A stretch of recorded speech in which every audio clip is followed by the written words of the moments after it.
Do you ever talk to someone and you're trying to talk about your day, what you did, or maybe they ask you a question and you're talking about yourself, about your story, whatever, and they're not listening to you? They're pretending to listen, but in reality, you know they're thinking about the next thing they're gonna say, the thing they had for lunch or breakfast. You know they're not thinking about you, about the present moment, about what's in front of them. They're thinking about something else. They're looking at you. Maybe they're looking at you in the eyes. They're not actually there. And you could feel it. And it's not a good feeling because they don't know that it's hurting you. But the second that you feel that, I'm sure you can empathize with me. It doesn't feel good. Like they're trying to pay attention. They're fake paying attention, but they're not there. They're not there with you. I'm sure you know what I mean. I'm sure this happened to you. It happened to me multiple times. I have to say, I think presence in today's world is becoming more and more rare. It's almost like an asset, commodity if you want to call it. And if you are able to be present with someone, not faking being present, not fake listening, actually being curious, interested, and actually listening to the other side, then you're gonna have an advantage. People are gonna like you more. Presence in today's world is rare and it's an asset. It's really rare. So why is presence so rare? Well, it's kind of obvious. We have all these distractions today: Instagram, YouTube, Snapchat, all these apps fighting for attention, fighting for our time. So what do you think this does to your brain? What do you think it trains your brain to do? When all these distractions are around you, Instagram, Snapchat, it trains our brain to be hyperactive, to always try to find the next distraction, to get out of the present moment, to not actually be present with a person in front of you, but find the next hit, the next dopamine hit, whether it's a text on your phone or whether it's just being distracted in a conversation. You're always trying to find the next hit. So it's obvious that these apps are fighting for your attention, fighting for your time. And this has never been so worse. Presence in today's world is at an all-time low, I have to say. I'm sure if they did a study or anything, they'll say that presence is at all-time low because these apps are causing you to be less present. It's not the phone, it's these apps that are fighting for your time, and in turn, they're fighting for your presence and ruining it. They're ruining your presence. You want to know something crazy? I saw a study that if you're having a conversation with someone and you get like a text on your phone. How many times do you get a text while you're listening to someone? Your brain doesn't know the difference between a text in the middle of a conversation or like a person just popping in front of your face. Like imagine just a person pops in front of your face, says, "Hey, I'm here.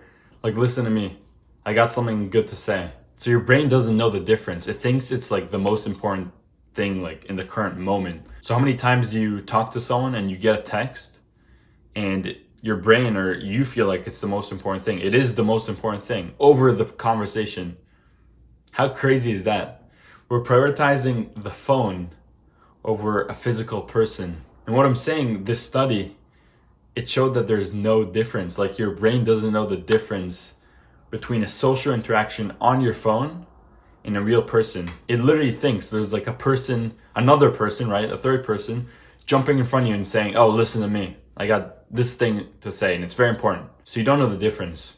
And it's an issue. Presence used to be normal. Yet all these apps are fighting for your attention and time. And they're literally changing our brain. They're rewiring our brain to constantly seek distractions and not be happy with the present moment, happy with the conversation. Because it's not giving you enough dopamine. We didn't have this 40 years ago, where you're talking to a person and suddenly you're not present. You get kicked out from your present moment and onto your phone. We did not have that. And so it's only gonna get worse. It's only gonna get worse. And this is not to be pessimistic or negative about it. You just have to be aware. You have to be aware of the problem and be that rare commodity. Be that rare person that is present, where everyone around you is distracted and just not present. And you're that one person that's present. You're that one person that's listening to the other person, looking at their eyes, looking at their body language, actually trying to take it in. How rare is that today? This leads me to what I want you to actually take away from this video. And that is to treat everyday life like a meditation, to be more present with people. So say you're listening to someone talk. Don't think about the next thing you're gonna say. Be genuinely interested in what they have to say. Actually try to see the other side and be present with their words, their body language, how they're feeling, empathize with them. Stop just waiting for your turn. It's not all about you. Stop waiting for your turn. Stop being so distracted. Be with the person in front of your face. How hard is it today?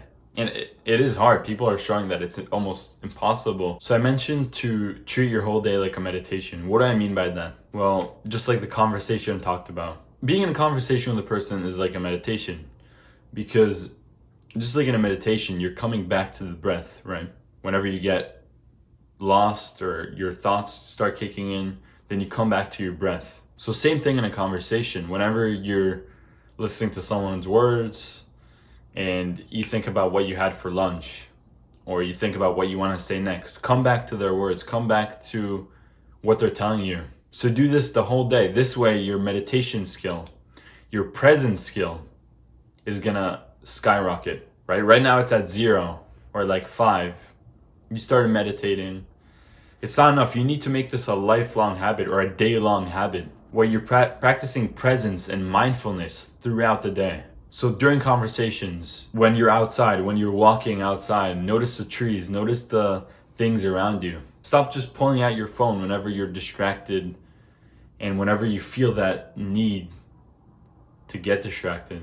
Start actually being present with the things around you. And so your presence XP is going to go up. It's not only about meditation. That's just a small practice that you could do once throughout the day, twice. But then what do you do throughout the whole day? You need to practice presence and mindfulness throughout the day. Another thing I recommend is to double your meditation time. So you're meditating like 5 minutes right now per day, and you think that's going to do something. What you have to understand is that meditation's impact is almost linear, right? If you were to graph on the x-axis time meditated and the y-axis the impact, then you'd see that it's linear. So let's compare it to working out, where let's say you're gonna work out for 2 hours, 3 hours per day. Like that's a lot of time. 4 hours. Like at some point the graph is gonna go down. You can only work out for so long where it's actually, the effects are actually gonna be detrimental to you. Like I said, meditation is linear. The more you meditate, the more effects and positive effects you get from meditation. So what I recommend you do is double your meditation time. Currently meditate for 5 minutes.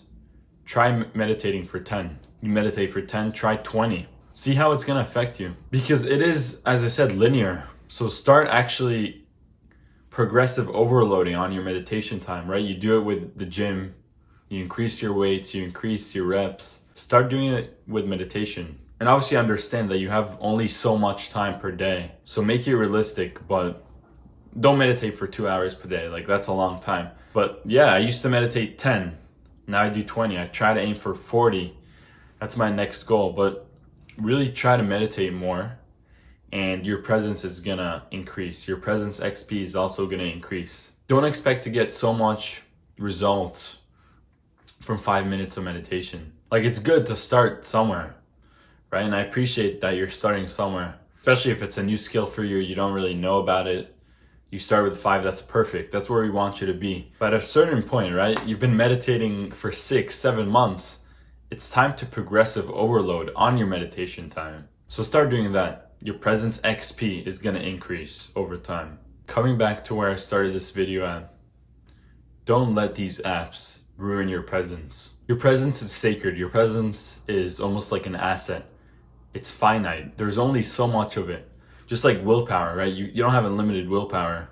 You could deplete your willpower. Same with presence, I believe. So I'll give you an example. Last week, and it happens to the best of us, I opened YouTube and one thing led to another, and I've been on the platform for like quite a while, right? I was binging on random videos. But what I felt was that it almost lowered my presence for the week or for the next couple of days. It almost felt like I was less present, almost like I had to recover from losing so much presence, from getting so distracted.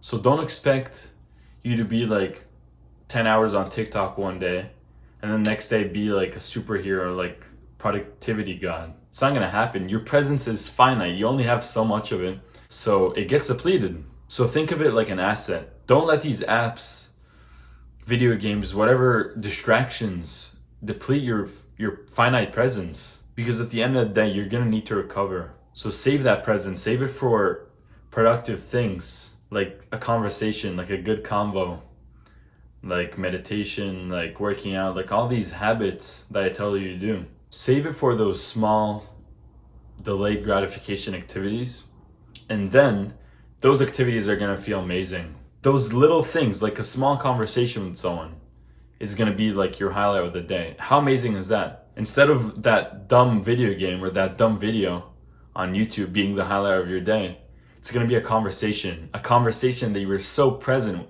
in. I hope you learned a lot from this video. Really save your presence, save it from all these distractions around you. Because as I said, it's only gonna get worse. And you need to handle these distractions. You need to be disciplined enough to say, no, I'm gonna listen to this convo. I'm not gonna be texting the other person on my phone. So again, I hope this helped. Click the link in the description for a free gratitude ebook. It's 12 pages long. I'll see you guys next time.